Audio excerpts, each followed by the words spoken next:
Hello, my loves. Okay, so we're gonna mix up some texture. The ratio for it is about 60 to 40 or 70 to 30, but this is what it looks like inside of a like a DePaul pint cup. And so I've got it not quite, it's just about 2/3 of the way full. So that's just joint compound. And so if you had your volume like this, you probably want to do no more than like this of Henry's.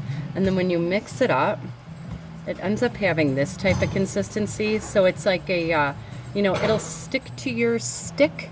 It won't quite like goop off. So it shouldn't be soupy at all. It should just be like a real creamy texture.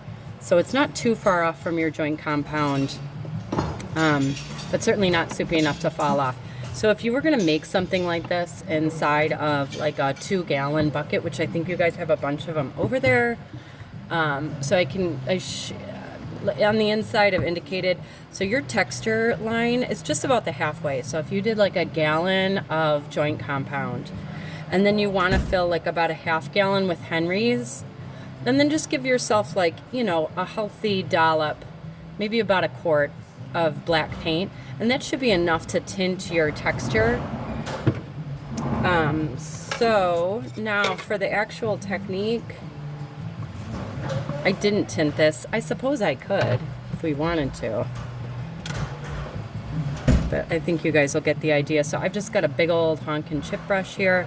I'm just gonna grab a bunch, just get it on there. Try to make sure that you don't see any of the like substrate, the meso board that we're using underneath. I think it's the back side of brick panel, so it's got like that weird pressed pattern on the back. I don't think that's going to be a big deal for our steel, but like whatever. I just cover it up anyways. Give yourself like a big stucco treatment like that where you have these big ass spikes, and then get yourself a putty knife. You guys should have a bunch of these over there. I think these are 6-inch putty knives. But if you don't, just call me and I'll run over. And then just take those and just pull your spikes down a little bit. We want to see big swaths of flat. Sorry. We want to see big swaths of flat texture. So like, it's important that you have like that stuff.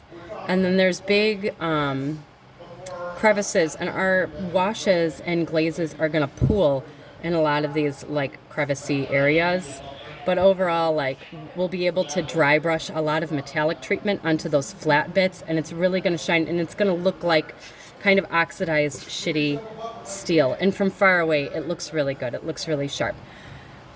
Same thing with the buttons, but like don't worry so much about trying to get the like flat bit on those googly eyes. Just try to get them covered, and take a little bit of your putty knife can just kind of like run like a tiny bit over your googly eyes, and that'll be fucking good enough.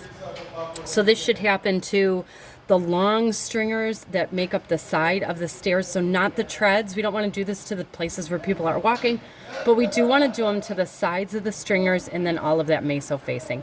Hope this helps. Call me with any questions. Thanks.